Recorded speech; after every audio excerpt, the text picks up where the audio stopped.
नमस्कार। आज के इस डीप डाइव विश्लेषण में आपका बहुत बहुत स्वागत है। चलिए, बिना देरी किए सीधा मुद्दे की बात करते हैं। आपने खबरों में 47.6 डिग्री का वो डराने वाला आंकड़ा तो सुना ही होगा, लेकिन ये सिर्फ एक चौंकाने वाला तापमान नहीं है, बल्कि ये तो उस बेहद जटिल और भारी दबाव झेल रहे हमारे ग्लोबल वेदर सिस्टम का बस एक ऊपरी हिस्सा भर है। इस चर्चा में हम इस पूरे हीट वेव संकट को परत दर परत समझेंगे। पहले बात करेंगे भारत के गर्मी संकट की, फिर देखेंगे कि कैसे हमारे शहर खुद इस गर्मी को और बढ़ा रहे हैं। उसके बाद ग्लोबल लेवल पर अल नीनो की बात करेंगे, जानेंगे कि इसका हमारे मॉनसून पर क्या असर होगा, और आखिर में दुनिया भर की कुछ अहम फटाफट सुर्खियों पर भी नजर डालेंगे। तो चलिए सबसे पहले भारत की ग्राउंड रियलिटी से शुरू करते हैं, यानी 47.6 डिग्री वाली उस कड़वी हकीकत की जो इस वक्त सच में झुलसा देने वाली है। सच कहूं तो ये आंकड़ा ही डरा देने वाला है। उत्तर प्रदेश के बांदा में लगातार दूसरे दिन 47.6 डिग्री सेल्सियस तापमान रिकॉर्ड किया गया। सोचिए, लगातार 2 दिन इतनी भयंकर गर्मी। ये साफ दिखाता है कि ये संकट कितना गहरा है। और देखिए, ये जानलेवा गर्मी किसी एक इलाके तक सीमित नहीं है। अगर हम इस डेटा को देखें तो दिल्ली और जम्मू कश्मीर जैसे हिस्से, जहां हम उम्मीद करते हैं कि कम से कम रात में तो थोड़ी राहत मिलेगी, वहां भी न्यूनतम तापमान सामान्य से 5 डिग्री ऊपर चल रहा है। जयपुर से लेकर लखनऊ और अहमदाबाद तक हर जगह भयंकर लू है। और अगर आप मुंबई की तरफ देखें तो वहां तापमान भले ही 30 की लाइन में हो, लेकिन वो भारी और चिपचिपी उमस सच में बेहाल कर देने वाली है। अब जरा ग्राउंड लेवल पर आते हैं और लोकल कारणों को समझते हैं। देखते हैं कि कैसे हमारा अपना शहरी इंफ्रास्ट्रक्चर आग में घी डालने का काम कर रहा है। देखिए, सबसे अहम बात यह है कि हमारे शहरों का जो डिज़ाइन है ना, वो खुद गर्मी को कैद कर लेता है। इसे अर्बन हीट आइलैंड कहते हैं। ये एक ऐसा प्रभाव है जिसकी वजह से महानगरों का तापमान आसपास के ग्रामीण इलाकों से कभी-कभी 10 डिग्री सेल्सियस तक ज्यादा हो जाता है। 10 डिग्री, ये कोई छोटा मोटा अंतर नहीं है। अब आप शहरों और गांवों की तुलना करके देखिए, बात एकदम शीशे की तरह साफ हो जाएगी। शहरों में हमने पेड़ पौधों को हटाकर हर तरफ स्टील, कांच और कंक्रीट के जंगल खड़े कर दिए हैं, जो किसी स्पंज की तरह गर्मी को सोखते हैं। दूसरी तरफ ग्रामीण इलाकों में मौजूद प्राकृतिक हरियाली न सिर्फ ठंडक देती है, बल्कि इस तरह की भयंकर गर्मी को अपने अंदर रोक कर भी नहीं रखती। इसके अलावा भी कुछ लोकल फैक्टर हैं जो हालात बिगाड़ रहे हैं। जैसे हवाओं के चलने का पैटर्न अभी रुका हुआ है, जिससे समंदर की ठंडी हवाएं जमीन तक पहुंच ही नहीं पा रही हैं। फिर इस बार मॉनसून से पहले की बारिश भी कम हुई है और आसमान एकदम साफ है।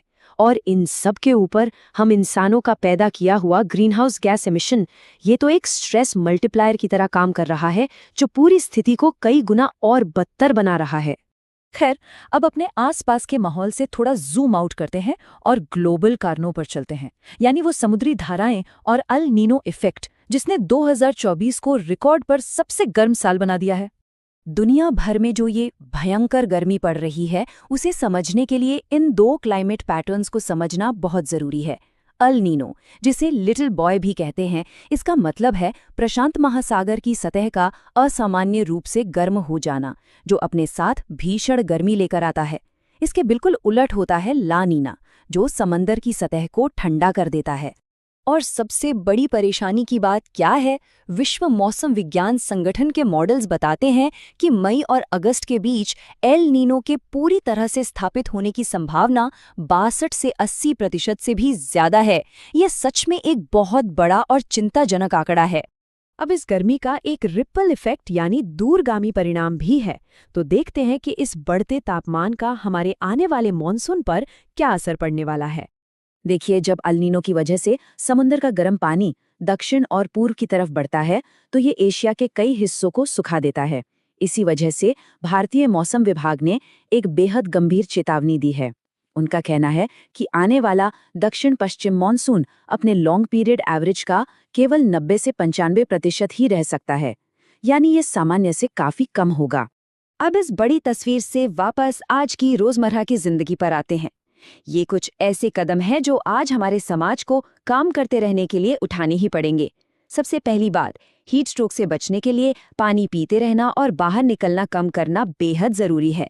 अस्पतालों को भी गर्मी से जुड़ी बीमारियों के लिए तैयार रहना होगा।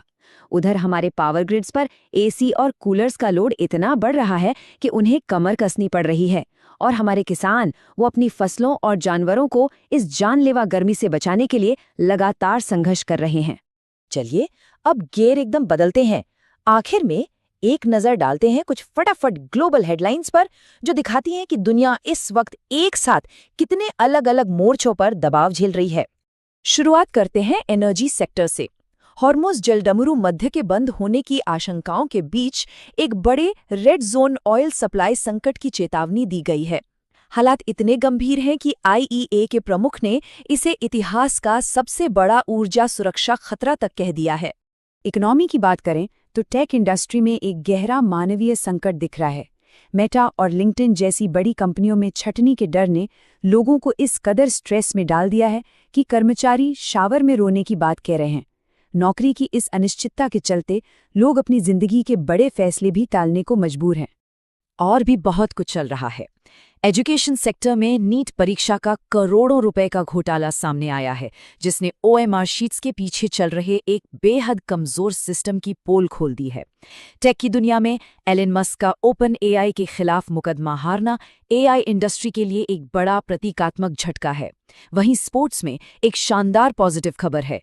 रॉयल चैलेंजर्स बेंगलुरु यानी RCB ने गजब का कमबैक किया है और वो प्लेऑफ में क्वालिफाई करने वाली पहली टीम बन गई है। राजनीतिक परिदृश्य पर बिल्कुल निष्पक्ष होकर नजर डालें तो कई दिलचस्प बदलाव दिख रहे हैं। तमिलनाडु में TVK की टिकट पर एक युवा और बिना राजनीतिक बैकग्राउंड वाले ब्राह्मण चेहरे का जीतना पुराने द्रविडियन सांचों को तोड़ रहा है। वहीं कांग्रेस ने 59 साल का सूखा खत्म करते हुए सिर्फ 5 सीटें जीतकर भी CM जोसेफ विजय की कैबिनेट में अपने 2 नेताओं के लिए जगह बना ली है। दूसरी तरफ विपक्ष के लिए कॉकरोच रेबेलियन नाम की ये बगावत उनकी खुद की आंतरिक कमियों को सुधारने की एक बहुत बड़ी चेतावनी है। और अंत में एक बेहद दुखद खबर। त्विषा शर्मा का मामला हमारे समाज की उस कड़वी सच्चाई को उजागर करता है, जहां आज भी महिलाओं को घरेलू हिंसा के साथ एडजस्ट करने पर मजबूर किया जाता है। साथ ही ये मामला उस मीडिया नैरेटिव पर भी गंभीर सवाल उठाता है, जिसने चार्जशीट के असल तथ्यों की अनदेखी की और सिर्फ बिना सबूत वाले दावों पर ही अपना फोकस रखा। तो इस पूरे विश्लेषण को समेटते हुए एक बड़ा सवाल हमारे सामने खड़ा होता है। आज जब हमारा पर्यावरण, हमारी अर्थव्यवस्था और हमारा सामाजिक ढांचा ये सब एक साथ इतने भयंकर दबाव से गुजर रहे हैं, तो क्या हमारा ग्लोबल इंफ्रास्ट्रक्चर भविष्य के इस निरंतर संकट से निपटने के लिए तैयार है? सोचिए जरूर इस बारे में। इस विश्लेषण में हमारे साथ जुड़ने के लिए आपका बहुत बहुत शुक्रिया।